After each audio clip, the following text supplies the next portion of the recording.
Hola, buenas tardes a todos. Vamos a continuar con la clase de reforma y contrarreforma. En esta ocasión con el tema de las guerras de religión en Francia.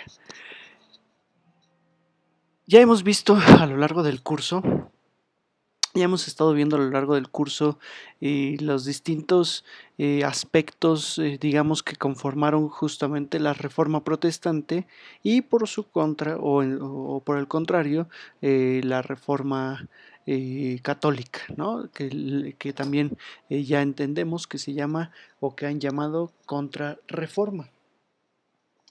En ese sentido, pues digo, ya también pues podemos contextualizar un poco más, ¿no? Esta parte, visualizar sobre todo un marco general de lo que fue la misma reforma protestante con Martín Lutero, con Juan Calvino y con los distintos reformistas radicales durante todo el siglo XVI o digamos durante una muy buena parte, perdón, o gran parte del siglo XVI. Y también en ese sentido, pues hemos visto cómo durante o en el territorio, sobre todo europeo, el territorio alemán, polaco, suizo, una parte del francés, por supuesto, pues la reforma protestante tuvo mucha fuerza. Por su contra, también revisamos ya en las clases pasadas cómo el papado y sobre todo el reino español, en este caso con Carlos V y sobre todo con Felipe II, pues llevó a cabo esta famosa contrarreforma pues en su momento fue justamente reformar la Iglesia Católica desde dentro de la Iglesia Católica y en ese sentido pues atender muchas de las inquietudes que los propios reformistas protestantes habían tenido y que sin embargo habían tenido la necesidad de hacerlo desde fuera y de separarse de la Iglesia. En este caso, pues el papado por supuesto no iba a permitir o no permitió en su momento que hubiera una separación total por parte de todos los reinos, es decir, que el mismo papado tuviera la necesidad de desaparecer y al final pues tuvieron que actuar, ¿no? Ya vimos en las clases pasadas que el concilio de Trento, la creación de nuevas órdenes religiosas como los jesuitas, o sea, la compañía de Jesús, los carmelitas descalzos, vimos la aparición de un nuevo estilo artístico y sobre todo un nuevo sistema y modelo de pensamiento, ¿no? El famoso barroco, en donde pues justamente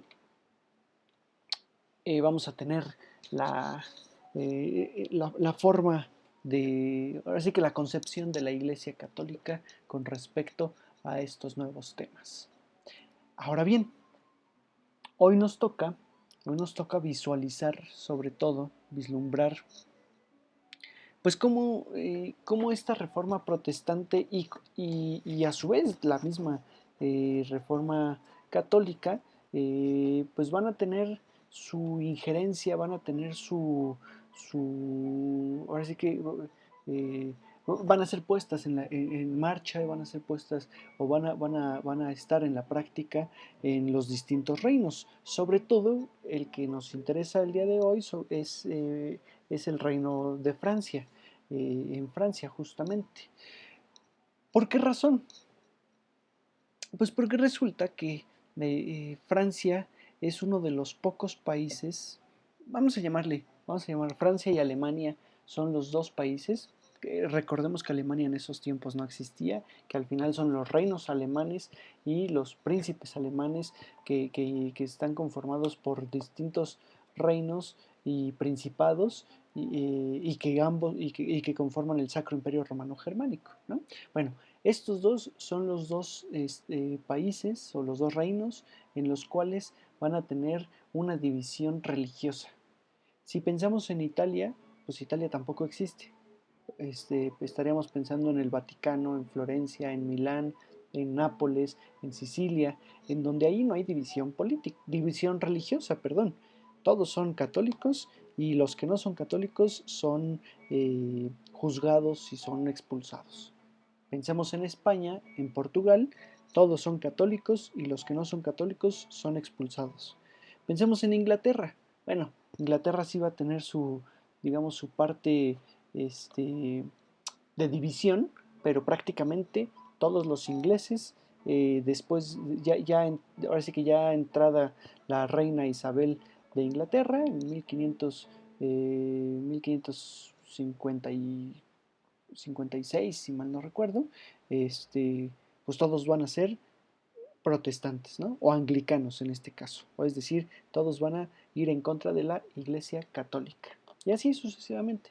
Sin embargo, en Francia sí va a haber de ambos bandos. En Francia vamos a tener tanto católicos, la corona misma es católica, digamos, está alineada al papado, y por otro lado, pues vamos a tener a los seguidores del protestantismo, sobre todo calvinista, ¿no? Y en este caso, ahí es donde va a entrar justamente la forma de aplicar el reformismo protestante y el reformismo católico. Ahora sí que lo vamos a ver ya en acción como tal. ¿De acuerdo? Vamos a ver. Las guerras de religión, un conflicto, ¿no? En Francia, fueron ocho guerras civiles, llamadas guerras civiles porque al final pues es la sociedad, son los personajes, ahora sí que los civiles, en donde no interviene como tal un ejército. Vamos, sí interviene al final de cuentas, pero es una guerra civil del siglo, eh, del siglo XVI. Son guerras civiles, perdón, que se desarrollan aproximadamente entre 1562 y 1598. Aproximadamente 36 años es lo que está durando estos enfrentamientos, que pues surgen a partir de las pequeñas rencillas que van a tener los católicos y los hugonotes. Ahorita les hablo quiénes son los hugonotes, ¿no? Ambos bandos, ambos grupos, vamos a llamarle grupos de la sociedad, van a recibir el apoyo de varias casas nobiliarias, ¿no? Entre ellas los Borbones, los Guisa, y también, aquí es importante mencionarlo, también van a recibir el apoyo eh, de príncipes extranjeros o de países extranjeros, ¿no? De reinos extranjeros. Esto, insisto, sí es importante tenerlo en cuenta porque, pues, de alguna forma, la mayoría de estas guerras civiles se logran mantener a partir de tener apoyo económico, y en ese sentido, pues, está el apoyo económico del reino francés por parte de los nobles, pero también de los estados extranjeros, ¿no? Evidentemente aquí los reinos extranjeros pues van a tener intereses en que uno u otro logre ganar, ¿no? Inglaterra, Alemania, bueno, Inglaterra, algunos reinos alemanes pues van a apoyar sobre todo al protestantismo, y por supuesto España, Portugal e Italia mismo van a apoyar el, el catolicismo, ¿de acuerdo? Y entonces, pues justamente ahí es donde hay que tener en cuenta todo eso. Ahora, vamos a poner en contexto la situación de Francia para entonces entender justamente lo que estamos diciendo. Eh, en Francia, cuando inicia la Reforma Protestante, recordemos, el rey era Francisco I. Francisco I de Francia, que bueno, digo, lo repito simplemente por los que no se acuerden, que yo creo que va a estar difícil porque eh, acuérdense que Francisco I es este rey que siempre tuvo una rivalidad política con Carlos V, y que de alguna forma pues siempre buscó la gloria de Francia sin tenerla del todo, sin tener, digamos, ese éxito, porque pues estuvo opacado hasta cierto punto por el imperio de Carlos V y por los grandes, digamos, los grandes descubrimientos, y por la política imperial, ¿no? Del español alemán, digamos, del rey español y emperador del Sacro Imperio Romano Germánico. Ahora, Francisco I muere y lo sucede su hijo, Enrique II. Enrique II en Francia, vamos, cuando todo esto está pasando, pues evidentemente todavía no hay un pleito de 100% entre de religiones, apenas está Martín Lutero, pues de alguna forma lanzando sus tesis, está el proceso digamos, de las 4 etapas de Lutero, ¿no? Cuando, acuérdense, pues una donde quiere reformar desde dentro de la iglesia, la otra donde ya prácticamente decide salirse, donde se vuelve muy radical y por otro lado donde ya recibe el apoyo de los reinos, ¿no? Y en ese sentido, bueno, mientras todo eso está ocurriendo, acá en Francia, pues Enrique II es el que llega a ser rey. Por supuesto, Enrique II no está del todo preocupado por los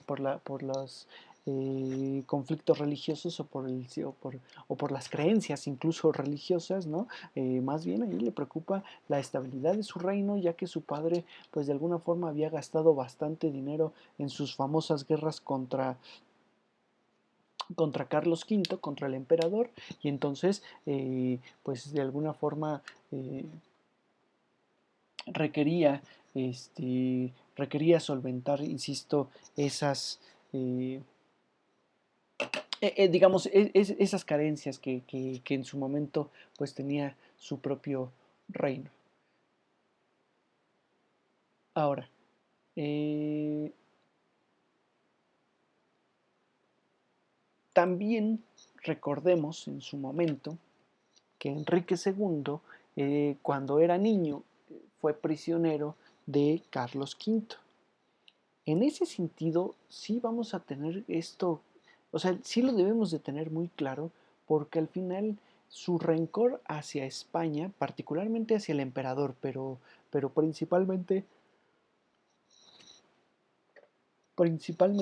hacia España, va a hacer que de pronto deje de apoyar o evite apoyar algunas de las políticas y de las medidas que el rey de España, en este caso todavía Carlos V, está llevando a cabo.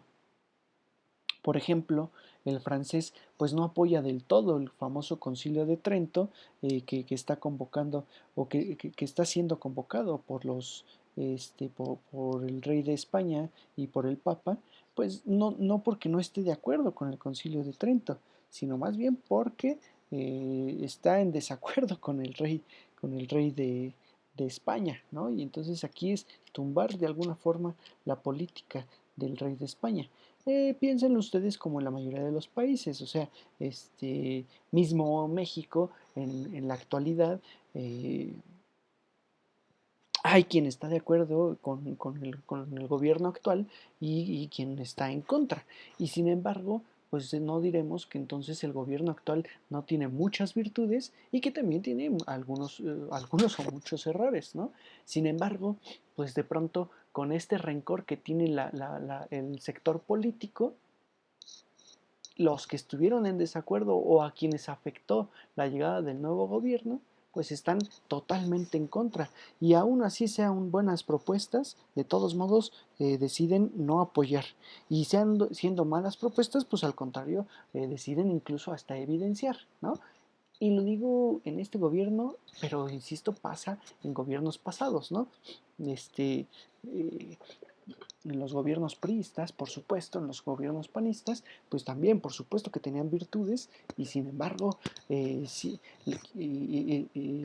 por el simple hecho de ir en contra del gobierno, no se apoyan las políticas, digamos, las buenas políticas o las malas políticas, ¿no? Bueno, por, digo aquí más bien sería apoyar las buenas políticas. Así piénsenlo allá en Europa, durante el siglo XVI, por más que fueran políticas correctas, por más que se quisiera llevar a cabo la contrarreforma católica, pues lo que se está pensando o lo que se está viendo lo está impulsando el emperador y entonces el rey Enrique II de Francia no quiere apoyar eso del todo. Y permite, sin embargo, pues permite que el calvinismo, que ya había entrado en Francia, incluso que ya tenía muchos seguidores, pues de alguna forma siga creciendo. Recordemos también, y aquí, bueno, pues es son los datos curiosos, ¿no? De esta parte de la historia, que Juan Calvino, por ejemplo, y sobre todo los protestantes calvinistas, porque no tanto Juan Calvino, sino más bien los protestantes calvinistas, encontraron apoyo en la hermana de Francisco I. La hermana de Francisco I fue, digamos, seguidora de estos calvinistas, o sea, ella, perdón, pues, seguía los preceptos del calvinismo. Lo mismo que ocurrió, por ejemplo, con Carlos V, en donde María de Hungría, la hermana de Carlos V, pues también de pronto tuvo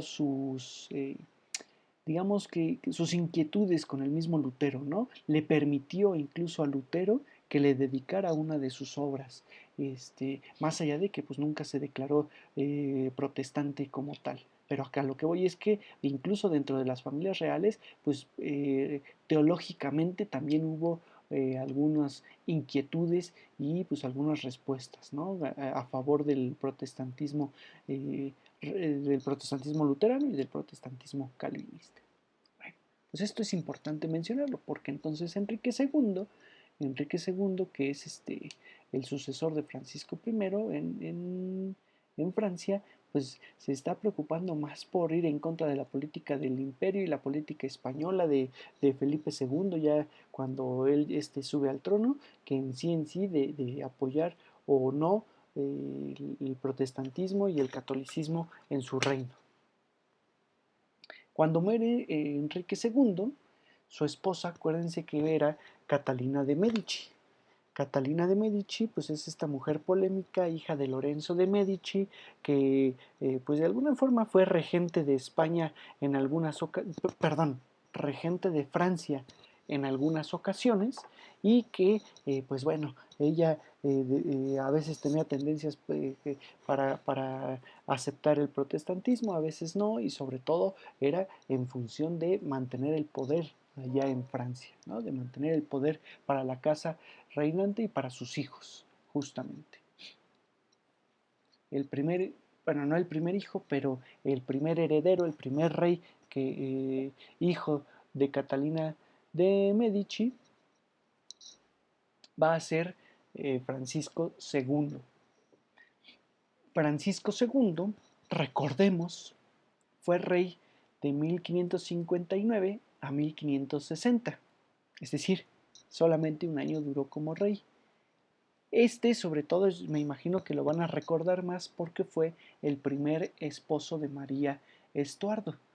María Estuardo, recuerden ustedes, esta reina de Escocia que pues vivió en Francia, que fue educada en Francia, que cuando sube al trono Isabel Isabel de Inglaterra, también va y le pelea el trono porque pues esta María Estuardo se considera, y a su vez pues lo era, ¿no? También una de las herederas del reino inglés, en la medida en que Isabel de Inglaterra pues era hija bastarda de Enrique VIII y entonces pues no tendría por qué haber reinado según ella, ¿no? Esto lo comento sobre todo porque pues es un dato ahí curioso por el cual vamos a recordar sobre todo a María Estuardo, que incluso fue decapitada misma. Bueno, ella estuvo casada con Francisco II antes de ser antes de ser rey él de Francia. Entonces él fue primero rey de Escocia y luego ya se convierte en rey de Francia a la muerte de su padre. Tenían 16 años, más bien tenía 15 años Francisco II. Muere a los 16 años, en realidad.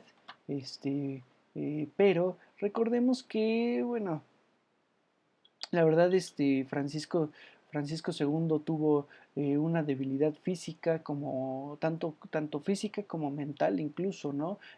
Porque, pues bueno, física por sus distintas enfermedades, de hecho por eso muere joven, y mental, pues sobre todo porque pues no tenía una, porque no tuvo este, pues digamos, ese apoyo del todo, ese apoyo moral, ¿no? De hecho, incluso pues, se consideró que era tan débil que fue manipulado por su esposa, María Estuardo, y por sus tíos, los de Guisa, ¿no?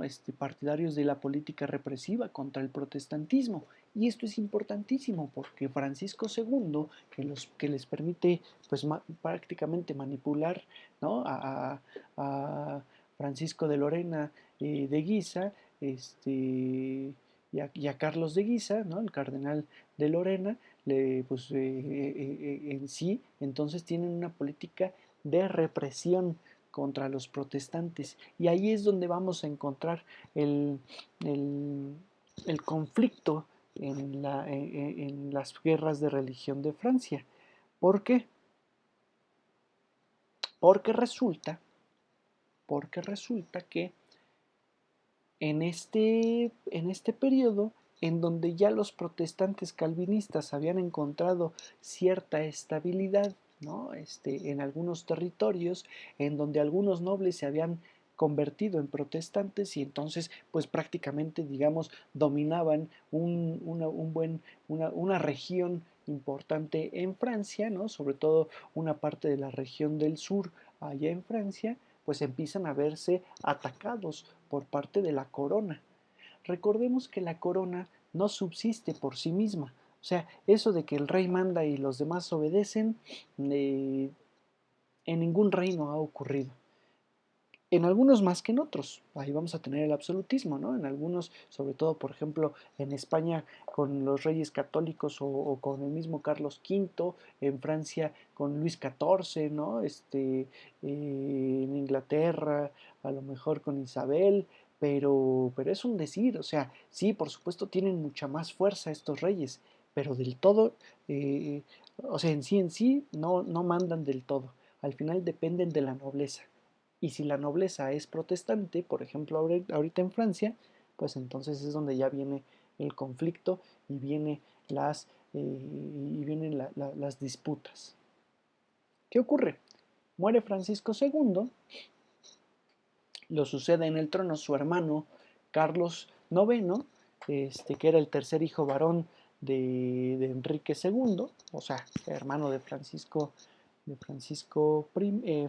II, y también era hijo de Catalina de Medici. Cuando muere Francisco, pues Catalina de Medici, en realidad ahí es cuando entra en la política francesa, sobre todo ya ahora sí como regente, en la medida en que Carlos IX sube al trono de aproximadamente 10 años de edad y entonces pues no puede ser rey. O sea, es el rey heredero, pero al final él no puede reinar como tal y entonces su madre, Catalina de Medici, es la que tiene que ser regente. Y aquí es donde empieza como tal las famosas guerras de religión. ¿Por qué? Pues porque mientras está reinando, vamos a ponerle así, mientras está reinando Catalina de Medici en nombre de Carlos IX, pues ya se habían disparado como tal, ya se había fortalecido los Guisa los Guisa me refiero a esta familia nobiliaria que había atacado sobre todo a los protestantes y entonces estos ya empezaban a tener su reacción. Ahora, vamos a ver quiénes son los protestantes, que se los debí de haber dicho hace un momento, bueno, ahorita se los comento, ¿no? Los protestantes llamados hugonotes, que de hecho, bueno, en sí no se sabe de dónde proviene el término de hugonote, pero así siempre han sido llamados estos protestantes calvinistas, ¿no? Ahora sí que seguidores de Juan Calvino y de la pues llamémosle así, la teología calvinista, ¿no? En Francia, pues técnicamente habían entrado en todos los sectores de la población, estos hugonotes. Es decir, tanto, tanto nobles como villanos, y villanos me refiero a los de las villas, ¿no? Como a su vez campesinos y de todo, ¿sí? Fíjense, El término hugonote proviene del término original francés huguenot, ¿no? Que se pronuncia igno, igno, más o menos igno, que apareció ahí pues, justamente en 1560 aproximadamente en algunos textos de la época, en donde pues en sí no se dice como tal cuál es el significado o de dónde proviene el significado etimológico, pero pues es para no referirse a ellos como luteranos o luterán o protestantes, ¿no? Que serían los protestantes, sino más bien ya hacer énfasis en los calvinistas. Hay por ahí algunas versiones, ¿no? De la denominación como tal de hugonotes, en donde dicen que pues estos personajes protestantes, sobre todo en la ciudad de Tours, eh, solían congregarse en las noches en un local muy cercano a la puerta de un rey Hugo, el rey Hugo de Tours, si mal no recuerdo. Entonces, pues de ahí podría provenir el término de hugonote, ¿no? Por los de la puerta de Hugo, las puertas de Hugh, ¿no? Que sería la, la denominación. Recordemos que el rey Hugo incluso eh, pues se mencionaba ahí en la ciudad de Tours que era como un fantasma que rondaba en la ciudad, ¿no? Y que bueno, pues de alguna forma este Hugo los protegía a estos protestantes y como fantasma. Entonces de ahí sería la leyenda de que provenga o de que puede provenir el nombre de hugonote. Sin embargo, insisto, pues no está para nada o no está del todo probado. Lo único que sí debemos de entender es que hugonote es una denominación religiosa católica dada a estos protestantes de manera peyorativa, ¿sí? Es decir, están, pues los están viendo con malos ojos, así hay que ponerlo. Ahora, es curioso porque pues como les dije hace un momento, estos protestantes franceses están en todas las esferas políticas y las esferas sociales, al grado de que incluso mantienen un símbolo que los identifica, que es esta cruz, la cruz hugonote, utilizada durante los siglos XVII y XVIII y que de alguna forma es el emblema actual de la reforma en Francia, de la reforma protestante, o más bien de la Iglesia Reformada de Francia, ¿sí? La cruz de Hugo con la paloma en la parte baja, ¿no? Que es el Espíritu Santo predestinado, que ya más bien abogan por una predestinación. Recordemos que Juan Calvino, pues insisto, abogaba por esta predestinación. ¿De acuerdo? Esos son los hugonotes, que en 1562 se levantan en armas contra los nobles de Guisa, sobre todo contra el duque de Guisa,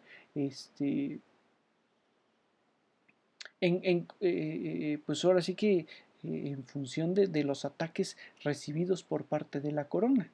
¿De acuerdo? Fíjense, en esta primera guerra de religión en Francia, los hugonotes contaron con la ayuda de Suiza, de Inglaterra y de pues, los protestantes del sur del Sacro Imperio Romano Germánico, es decir, de los luteranos. O sea, estos protestantes de los distintos reinos, de los reinos externos, entendieron que pues esta batalla francesa, esta batalla en el reino francés, no nada más correspondía a ellos, digamos a los franceses, sino que a su vez pues también implicaba mantener, digamos, las posesiones del protestantismo dentro de un reino cristiano. Y es un reino cristiano porque el rey es cristiano, ¿sí? No porque toda la población lo sea, sino porque el rey, bueno, católico, porque aquí cristianos pues son todos, ¿no? Un rey católico, ¿sí? Y como les digo, por supuesto, la corona española y sobre todo, perdón, la corona francesa, pero sobre todo los nobles franceses que pelearon en favor del catolicismo, estuvieron apoyados por España y por los estados italianos. En realidad fue una guerra que duró poco, duró cerca de un año, en donde se tomaron, digamos, algunas plazas, se perdieron y se ganaron por parte de ambos bandos plazas. Vamos a entender, vamos a pensar, bueno, no pensar, sino vamos a entender que esta guerra de alguna forma derivó en un empate técnico, ¿no? En donde, pues sí, algunos perdieron una plaza, pero ganaron otras y así del otro bando también. Este, en realidad, prácticamente fue una guerra que sirvió para descabezar a ambos ejércitos. Este, ¿Qué es esto de descabezar ambos ejércitos? Pues que murieron los líderes, las cabezas, los cabecillas, ¿no?, de ambos ejércitos. El duque de Guisa por parte de los católicos y el príncipe de Condé, Condé, así de como conde, pero con acento en la última, Condé, que además fue capturado, ¿no? Este no murió, este fue capturado por los católicos y esto propicia justamente las conversaciones de paz, ¿no? Es decir, los protestantes hugonotes, que son los que atacaron. Vamos a ponerlo así, que son los que atacaron primero durante esta guerra, porque recordemos que los católicos habían atacado antes, ¿no? Pero durante esta guerra los protestantes atacan primero, les quitan a su cabecilla y entonces pues ellos empiezan a buscar la paz.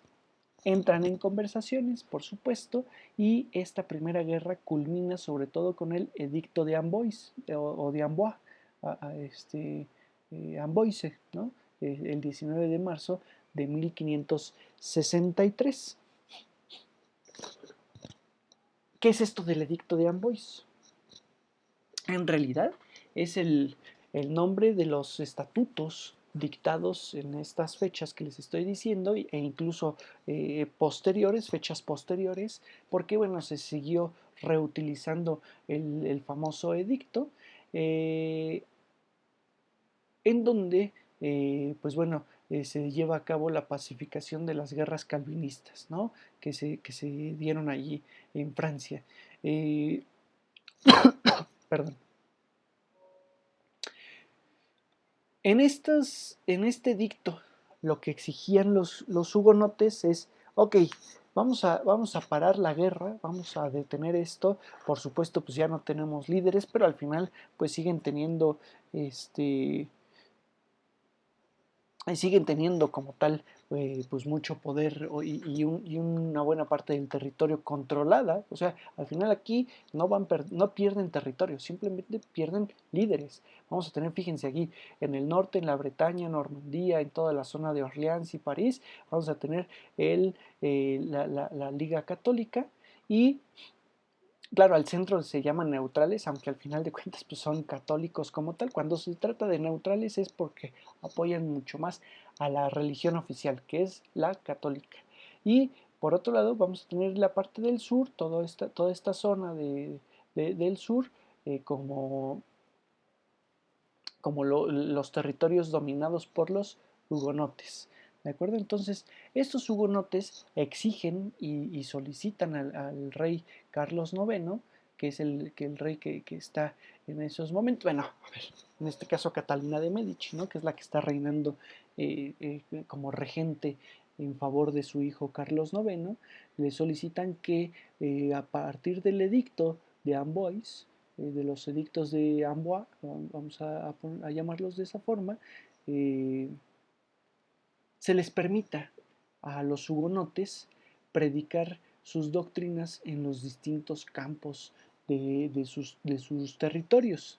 Es decir, que haya una libertad de culto, una libertad de culto, y no en todos los reinos franceses, o no, perdón, no en todos los territorios franceses, sino sobre todo en los territorios dominados por los hugonotes. Es decir, hacia arriba, pues por supuesto no se va a permitirle el acceso de estos personajes, pero de los territorios que ya dominan, pues allí sí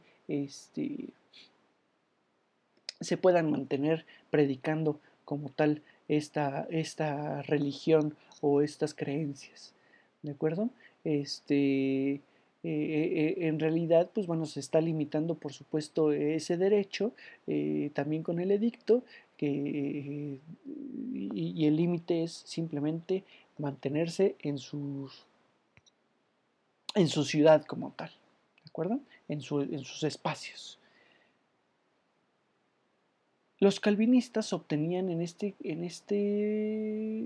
sentido, obtenían en cada, digamos, en cada espacio, ¿no? Parlamentos dentro de la ciudad, o sea, podrían, podían ser parte de los parlamentos de las ciudades, ¿sí? Y entonces esto no estaría limitado únicamente a aquellos que se adhieran como tal a la,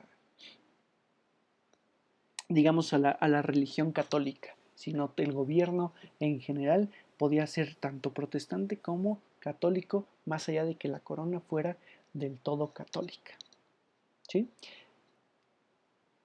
Y ahí es donde termina la primera guerra de religión, que sin embargo, pues por supuesto fracasa, fracasa como tal esa paz.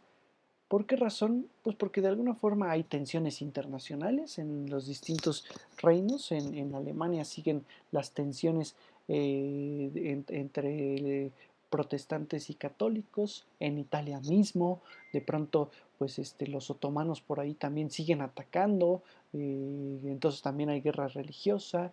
En Inglaterra, pues ya se está como tal matando y expulsando a todos los obispos y todos los párrocos católicos alineados al Papa, ¿no? Los que no se quisieron o no han querido en su momento alinearse a la corona inglesa.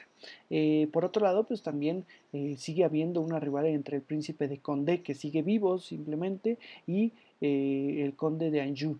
El conde de Anjou, recordemos que pues, es uno de los brazos derechos de la corona, y en ese sentido, al estar cercanos ambos a la corona, pero por otro lado, este, pero por otro lado también digamos, al tener territorios contiguos, perdón, contiguos, pues bueno, inicia nuevamente una segunda guerra de religión el 28 de septiembre de 1567. Porque al final, pues también no se les respetaban el edicto a los mismos protestantes, porque quien inicia esta guerra religiosa, por supuesto, pues son los hugonotes, encabezados nuevamente el príncipe de Condé, que intentan, sobre todo aquí es importante, intentan apoderarse de la familia real y del cardenal de Lorena, es decir, el tío, acuérdense también de del anterior rey, de Francisco II, y que en su momento pues, también pertenecía a la familia de Guisa. ¿No? Esto, por supuesto, pues, este intento por apoderarse de esta familia, pues, de la familia real, pues, sobre todo para que evidentemente la familia real abogue a favor de los protestantes, pues empieza a generar riñas entre los distintos duques y condes, ¿no? O sea, el príncipe de Condé se intenta apoderar de la familia real, no lo logra, pero entonces luego viene la venganza, ¿no? Ah, tú intentaste, entonces nosotros nos apoderamos de tu familia y luego, y en ese sentido, pues vienen algunas matanzas de personajes importantes que termina como en batallas en toda Francia, ¿no? Porque pues empiezan a digamos, hacer levantamientos argumentando que los ataques no es porque sean la familia de, sino más bien porque son protestantes. Y entonces vuelven otra vez, como dirían ahí, a alborotar el gallinero, ¿no? O sea, nuevamente a alborotar a los protestantes, a los cuales les están diciendo que no les va, que la corona no les quiere respetar sus derechos, que no les quiere respetar los acuerdos que ya a los cuales ya habían llegado. O sea, insisto, piénsenlo en una política eh, más reciente, compárenlo con una política mexicana, ¿no? En donde nadie dice nada, pero sale el medio de comunicación diciendo que, pues que tal persona ya está haciendo tal cosa, ¿no? Que ya les quiere quitar privilegios. Y entonces las redes sociales sirven para expandir todo ese, digamos, toda esa noticia falsa, pero la gente la damos por hecho y entonces empezamos a protestar en contra de quien se supondría está llevando a cabo esa política sin del todo saberlo, ¿no? Pues aquí está ocurriendo lo mismo, los hugonotes se están levantando pensando en que en verdad les están quitando esos privilegios. Ocurre exactamente lo mismo. Se debilitan ambos bandos, se acaba el dinero, se acaba la comida, se acaba el alimento. Aquí también yo siempre les comento y me gusta ponerlo sobre la mesa porque a veces no nos damos cuenta. Las guerras no son diarias, no son diario, pero pues, pues sí, van tomando plazas, van atacando, van defendiendo y van avanzando. Esto recordemos que inicia en septiembre. Por supuesto, diciembre, enero, febrero, pues son temporadas en las que no hay guerra como tal, en las que todo el mundo para.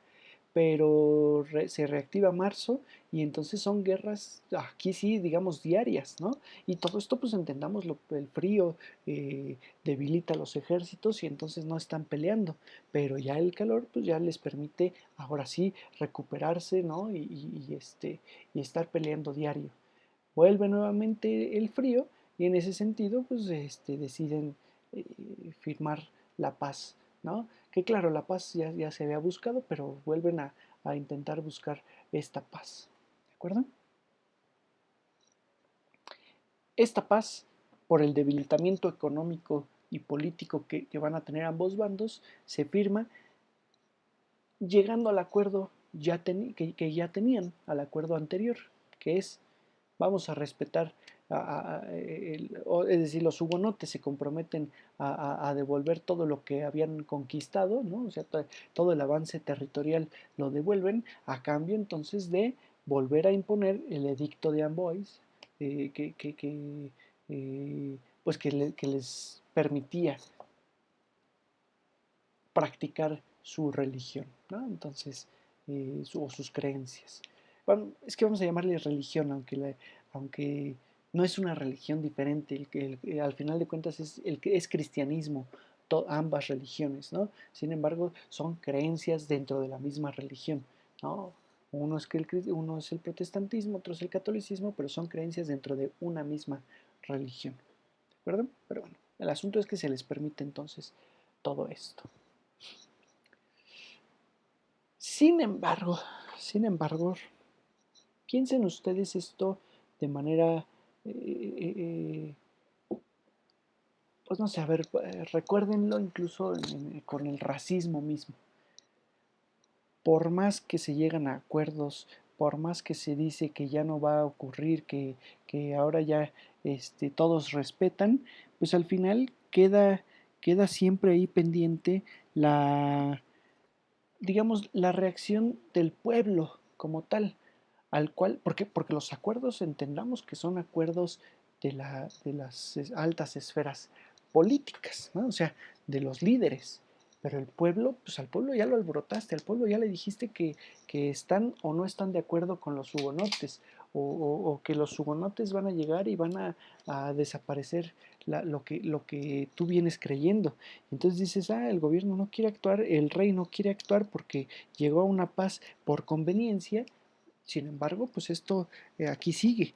Y entonces los hugonotes vuelven a levantarse en armas porque resulta que no les están respetando los acuerdos a los cuales habían llegado, por un lado.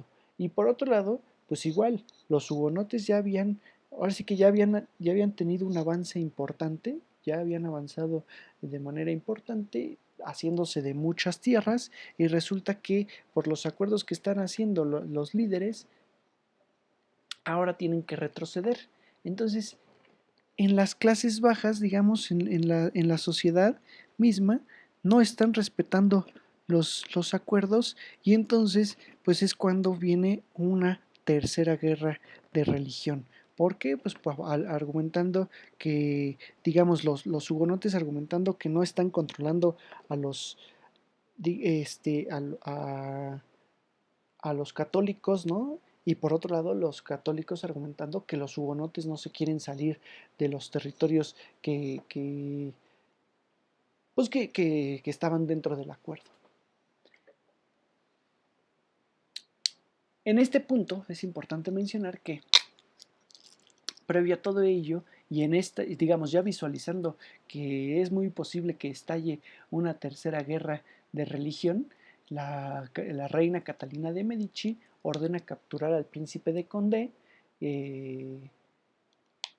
quien, bueno, pues al final no es capturado, sino huye del reino de Francia, pero pues entonces en esos momentos dice la reina, dice, bueno, a ver, si de todos modos no se van a respetar como tal los acuerdos, si no se van a mover los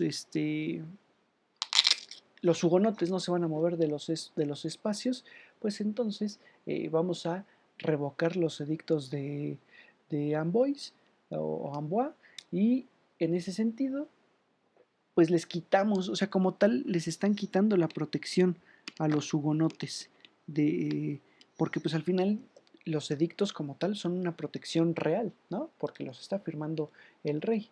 Y entonces es cuando se declara nuevamente la guerra y viene una tercera guerra de religión. Esta guerra de religión, pues en realidad esta tercera guerra, perdón, pues va de 1568 a 1570, en donde pues nuevamente, ¿no? O sea, el debilitamiento. O sea, aquí lo que estamos viendo sobre todo es que pues están peleando, o sea, que al final, digo, es que sí quiero dejarlo claro porque al final entendamos que las guerras de religión se están llevando a cabo por parte de la sociedad civil. ¿Sí? Que los condes y los líderes, pues sí apoyan, pero del todo hasta el momento en que les convenga, hasta el momento en que les convenga después firmar o no firmar la paz. Y en ese sentido, la sociedad puede mantener la guerra pues hasta que le dure el dinero, hasta que le dure como tal la riqueza y el alimento. Entonces por eso firma nuevamente la paz, luego reanuda nuevamente la guerra y así sucesivamente están en esto, ¿no? Firmando la paz, reanudando la guerra. La paz, pues la paz se firma con el edicto de Saint-Germain en el 8 de agosto de 1570, en el cual pues la reina Catalina de Medici, que ya había mandado matar a muchos hugonotes dentro de las ciudades católicas, sobre todo dentro de París, eh,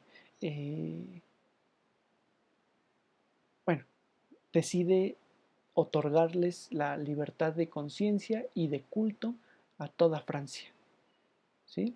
Y entonces por eso les digo, de pronto Catalina de Medici está de uno y de otro bando un poquito, ¿sale? Vamos a tener todavía una cuarta guerra de religión el 22 de agosto de 1572.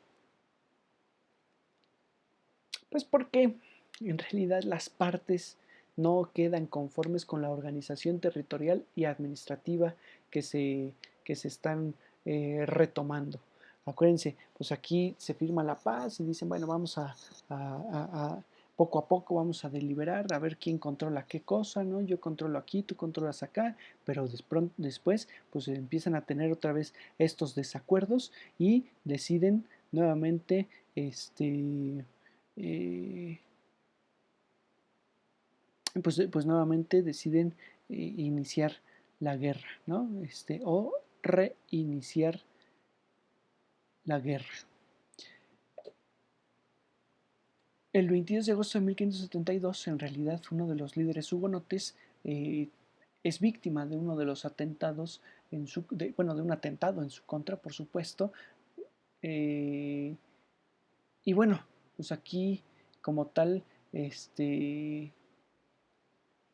tiene lugar la famosa matanza, ¿no? de San Bartolomé, en donde la mayoría de los protestantes son asesinados por las tropas católicas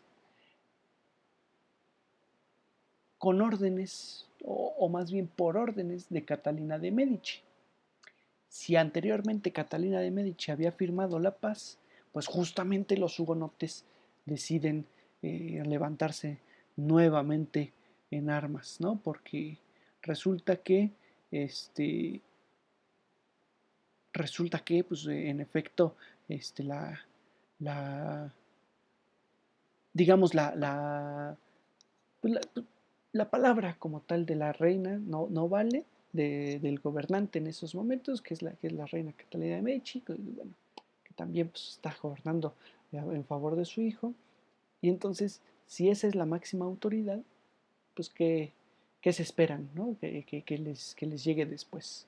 Entonces, viene esta Cuarta Guerra que técnicamente finaliza en 1573, en donde se firma un nuevo tratado que nuevamente garantiza la libertad de conciencia en todo el reino. O sea, son literal guerras de guerrillas, en donde atacan, pelean, ninguno de los dos bandos sale victorioso porque al final, aunque pues quien lleva la matanza, por ejemplo, son los católicos, pues al final los protestantes se reagrupan, vuelven a tener poder, vuelven a tener armas y entonces van para atrás nuevamente los católicos y en ese sentido vuelven a buscar firmar la paz. ¿De acuerdo? Ahora, en 1574 muere el rey Carlos IX. Y quien lo sucede en el trono es su hermano,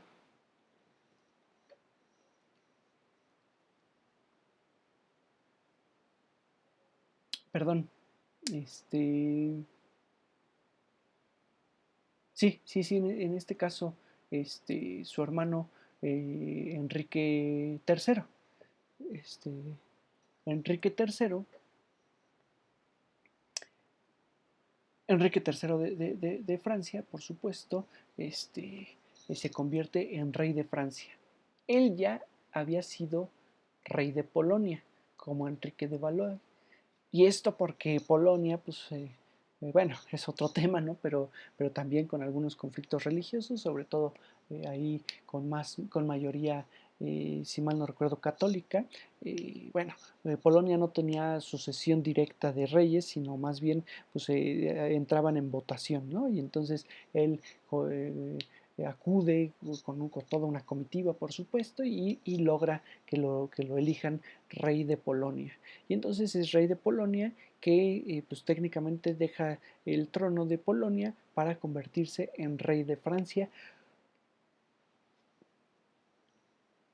cuando su hermano muere. Enrique III, recién coronado, pues prácticamente es obligado a firmar el edicto de Valois o de Vaulieu, perdón, se pronuncia el edicto de Vaulieu, el 6 de mayo de 1576, porque pues se acaba de, digamos, se acaba de presentar una quinta guerra de religión, ¿no? Una quinta guerra entre hugonotes y católicos, porque pues el príncipe de Conde, el príncipe de Condé, cuando en la Cuarta Guerra, pues ve que atacan sobre todo bueno, ahora sí que a sus protegidos, pues decide regresar con el apoyo de el Sacro Imperio Romano Germánico, o sobre todo más bien de un ejército de mercenarios de los protestantes del Sacro Imperio Romano Germánico. Entonces, ya con más fuerza, decide atacar en la frontera y pues, se desenvuelve sobre todo la Quinta Guerra de Religión. Enrique III culpa sobre todo a su madre y a su hermano por la catástrofe de San Bartolomé, por la matanza de San Bartolomé y este, digamos por no cumplir con los edictos que ya se habían que ya se habían llevado a cabo. En ese sentido, pues de alguna forma se vislumbra que Enrique III está un poco más a favor de los hugonotes o de los protestantes que en sí de los católicos, porque al final él termina condenando esa matanza, la matanza de San Bartolomé hecha por sus hermanos, y es como logra la paz en esta quinta guerra de religión. Fíjense, ahí lo están viendo en una pintura, eh, como rey de Polonia. Sin embargo, aquí lo que me gusta mucho de esta pintura es que, si se dan cuenta, tiene la cruz, una cruz muy similar a la cruz de hugonotes, simplemente que no tiene la paloma en la parte baja, ¿de acuerdo? Pero entonces así lo pintan a Enrique III, este rey, digamos, que tiene más afición por el extranjero, ¿no? Y por otro lado, que de alguna forma, pues tiene tendencias favoritarias a los hugonotes. La cosa no termina ahí, por supuesto, estamos en 1574, 1576 como tal. Todavía, este, todavía en el 57, perdón, en el 77, 1574, 1576 era la fecha que yo quería decirles hace un rato. Un año después, pues los católicos forman la famosa Liga Católica porque se sienten humillados por el tratado que había hecho el rey previamente y en realidad forzan perdón, al rey a, a, a levantarse en armas, iniciando una sexta guerra de religión, esta iniciada por el duque de Anjou, ¿no? Que pues llevó a cabo unas matanzas impresionantes en distintas ciudades, en Nimes, de hecho ahí sí se ve justamente el Coliseo, ¿no? de Nimes, el anfiteatro de Nimes y algunas otras ciudades, lleva a cabo estas matanzas y entonces pues ataca justamente nuevamente a los hugonotes, quienes se levantan de nuevo en armas porque pues están violando los acuerdos que ya tenían, ¿sí? El sur contra el norte, o sea, entendamos estas guerras de religión como unas guerras de poder entre los del sur contra los del norte, ¿sí? Valiéndose de, de la religión protestante y de la religión católica. Si se dan cuenta, si se dan cuenta, en muchas de estas guerras, en la sexta guerra de religión, que pues bueno, culmina con el edicto de Poitiers, el 8 de octubre de 1577, en donde se restringen ahora las condiciones del culto protestante, ¿no? O sea, técnicamente es una victoria para los católicos, que es la primera victoria como tal para los católicos, en donde sí logran con los edictos restringir el culto protestante, pues al final no terminan por ser, digamos, por sentirse conformes los hugonotes, que inician la séptima guerra de religión 2 años después, en realidad, en 1579, que en realidad pues esta ya es una guerra de menor intensidad, ¿no? Y que sobre todo va a tener que ver por algunos escándalos sexuales, ¿no? De Enrique de Navarra, que llegan a oídos de Enrique III. Enrique de Navarra, rey de Navarra, eh, digamos, pues bueno, ahí, eh,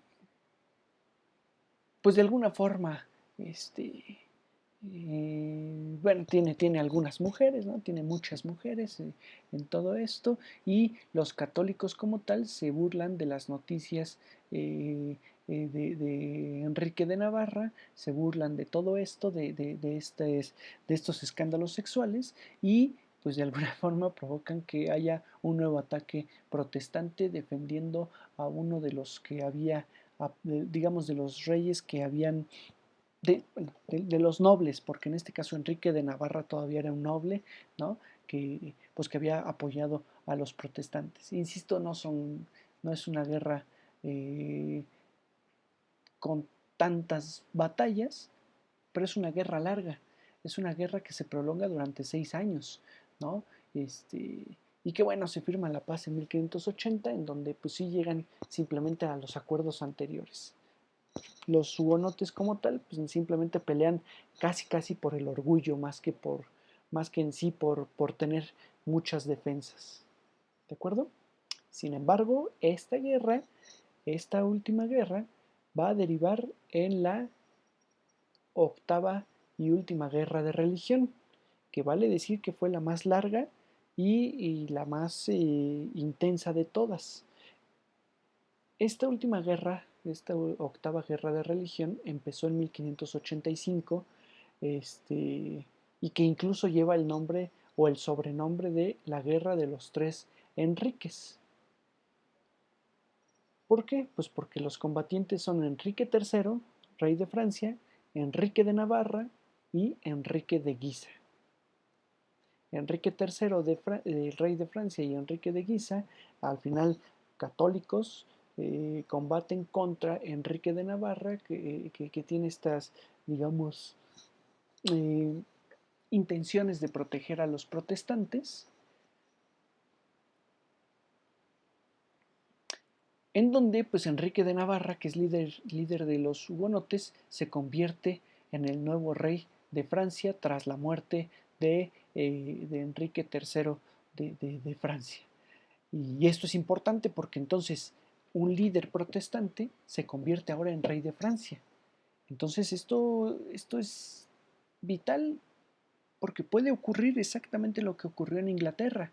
El protestantismo ahora defendido desde la corona, pues técnicamente tiene las puertas abiertas para combatir a los católicos, quitarse del yugo del Papa y técnicamente pues imponer el protestantismo en Francia. Enrique de Navarra se convierte en Enrique IV. Y sin embargo, prolonga la guerra, la octava guerra de religión, porque al convertirse en rey, se adhiere al catolicismo para recibir el apoyo de las potencias extranjeras, sobre todo, y le otorga reconocimiento a los católicos. En ese sentido, por supuesto que los protestantes, los que están llevando prácticamente al rey a la corona, a Enrique de Navarra, pues ahora pelean contra él. Aquí entendamos lo que les dije hace un momento, lo que les vengo diciendo, en donde Enrique de Navarra en sí él no es protestante. Él simplemente se convierte en líder de los hugonotes porque entiende que es un ejército poderoso con el cual puede atacar al rey anterior, con el cual puede atacar al catolicismo, pero entonces que el cual puede apoyarlo para llegar a la corona. Y estando ahí, pues ahora sí entiende cómo tiene que alinearse a las políticas extranjeras y sobre todo cómo pues de alguna forma es más fácil combatir a los hugonotes que a los católicos mismos. Esta guerra, que inicia en 1585, en realidad termina hasta el 13 de abril de 1598, en donde se firma el Edicto de Nantes, pues que pone fin como tal a los problemas religiosos y que otorga como tal libertad de culto a todos los protestantes y a los hugonotes y en sí pues a todos los habitantes franceses. ¿Sí? Fíjense, esto es importante porque bueno, más allá de que ahorita les mencione lo del edicto de Nantes, vamos a tener que como conclusión, digámoslo así, de las guerras de religión, pues que las guerras de religión terminan con la dinastía Valois-Angulema, ¿no? Francisco I, Enrique II, Francisco II, Carlos IX y Enrique III, que son los reyes de Francia de la dinastía Valois, Valois-Angulema, digamos, o la dinastía Valois, pues al final son su perdición, ¿no? Se dedicaron tanto a estas guerras que pues llegó alguien más, ¿no? Y los echó del trono y se quedó como rey. Enrique IV, que además es Enrique IV de Borbón. ¿no? Por eso es importante, porque siendo de Navarra, siendo de la Casa de los Borbones, tiene mucho impulso, tiene mucha fuerza y por eso llega a ser rey. Sin embargo, en sí, pues estos conflictos siguen reapareciendo constantemente, ya no como guerras, pero hasta, digamos, terminan como tal hasta que Luis XIV, 50 años después, en realidad, el famoso Rey Sol, sustituye las órdenes de Enrique IV, es decir, sustituye el edicto de Nantes por el edicto de Fontainebleau en 1685. Ese es Enrique de Borbón, el rey de, el rey de Navarra, y Enrique IV, ¿no? Que también es Enrique IV de Francia. ¿Qué dice este edicto de Nantes? Eh, bueno, a ver, les voy a nombrar aquí el primer artículo. Eh, artículo del edicto de Nantes, en donde pues, es un artículo de amnistía, ¿no? Que pone fin a la guerra civil como tal. Que la memoria de todos los acontecimientos ocurridos entre unos y otros tras el comienzo del mes de marzo de 1585 y durante los convulsos precedentes de los mismos, hasta nuestro advenimiento a la corona, queden disipados y asumidos como cosa no sucedida. No será posible ni estará permitido a nuestros procuradores generales ni a ninguna otra persona pública o privada, en ningún tiempo, ni lugar, ni ocasión, sea esta la que sea, el hacer mención de ello, ni procesar o proseguir en ninguna corte o jurisdicción a nadie. Es decir, lo que dice el edicto de Nantes en su primer artículo: vamos a olvidar todo lo que ya ocurrió y partamos de cero. Nadie podrá juzgar por lo ocurrido anteriormente y, por supuesto, no podrán traerlo en cuenta para nuevas guerras. Vamos, es lo que quiere decir como tal este edicto de Nantes. Eh, Vamos, consta, insisto, de 4 documentos, el edicto como tal, en donde, pues en una primera patente, ¿no? O en una primera parte, promete una subvención, perdón, una subvención anual de 45,000 escudos para cubrir las necesidades del culto protestante y remuneración de los ministros o pastores del protestantismo. Es decir, le está dando apoyo como tal a el protestantismo. Digamos, el edicto es declarado perpetuo e irrevocable y que solamente puede ser revocado por un nuevo edicto, ¿no? O sea, un nuevo edicto en el cual participen como tal, pues las nuevas, eh, digamos, ambas partes, a eso me refiero, en donde participen ambas partes como tal, con este edicto, ¿de acuerdo? O con un nuevo edicto más bien.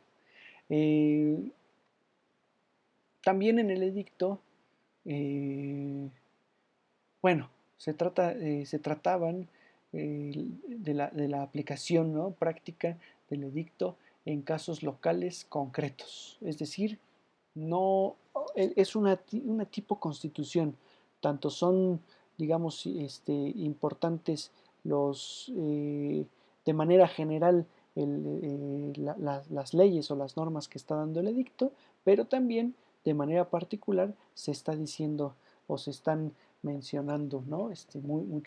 Muchos acuerdos como tal. Por otro lado, también, digamos, una segunda patente, ¿no? Del mismo edicto, eh, habla o asegura más bien a los protestantes 150 lugares de refugio, concedidos para 8 años, entre ellos 51 plazas fuertes, eh, llamadas plazas de seguridad, guardadas por regimientos protestantes, ¿sí? Y esto pues va a tener prórroga en 1606, en 1611 y en 1615, cuando ya Luis XIII, el siguiente rey, ¿no? el hijo de Enrique Enrique IV, pues va a suprimir como tal esta, digamos, esta protección ante los protestantes. Y entonces, si lo vemos de tal forma, pues sí, sí hay una protección contra los protestantes. Pero, por otro lado, este, también aquí van a surgir pues algunas inquietudes, ¿no? En realidad el edicto de Nantes es una victoria de la tolerancia o más bien es un cálculo político, ¿no? Que está teniendo Enrique IV para ya quitarse de estas guerras religiosas, pero también para pues un poco ir emplazando a los protestantes, porque les está diciendo que sí pueden tener una libertad, pero solamente en ciertos lugares y en ciertos sectores.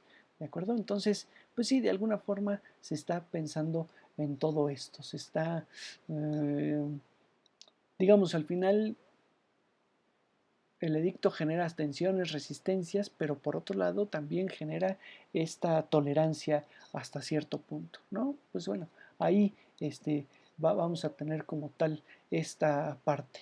Este edicto, por supuesto, en adelante, pues es revocado como les digo, por Luis XIV. De hecho, por eso ahí aparecía Luis XIV, el Rey Sol, ¿no? Con el famoso edicto de Fontainebleau, ¿no? En donde pues técnicamente le quita estos privilegios como tal a los protestantes y entonces somete como tal la política religiosa, ¿no? La somete ante la corona y diciendo pues que sí hay como tal una libertad de culto, pero se inicia en la época de Luis XIV un programa de conversión, vamos a llamarle un programa de conversión forzosa, eh, de los protestantes hacia el catolicismo. ¿Te conviertes o te vas del reino? Prácticamente es eso. Ah, ¿no te quieres convertir? No hay problema, pero te sales del reino francés. Claro, Luis XIV con una política absolutista, o sea, vamos a ponerlo así, Enrique IV le está poniendo las bases a Luis XIV. En la medida en que hay una tolerancia religiosa, hay una estabilidad política, hay un sometimiento político por parte de la corona que culmina después con Luis XIII y Luis XIV, sobre todo con Luis XIV, en un absolutismo francés, en donde ya controla a la mayoría de los nobles y en ese sentido puede llevar a cabo esta conversión católica, ¿no? Porque ya no hay quien se le ponga enfrente y quien se le enfrente como tal. ¿Sale? Pues eso es un poquito de lo que ocurrió entre esta parte de reformista, ¿no? O lo que deriva de la reforma y de la contrarreforma, porque por supuesto la política francesa de la corona pues es a favor de la contrarreforma católica en contra de los protestantes y en este caso de los hugonotes franceses. Pues bueno, hasta aquí la clase de hoy. Dentro de 8 días todavía tenemos clase, todavía terminamos y concluimos un poco con esta parte de la reforma y la contrarreforma en Europa del siglo XVI. ¿De acuerdo? Pues gracias a todos por escucharme, por tomar la clase como tal y que pasen bonita tarde y bonita semana a todos.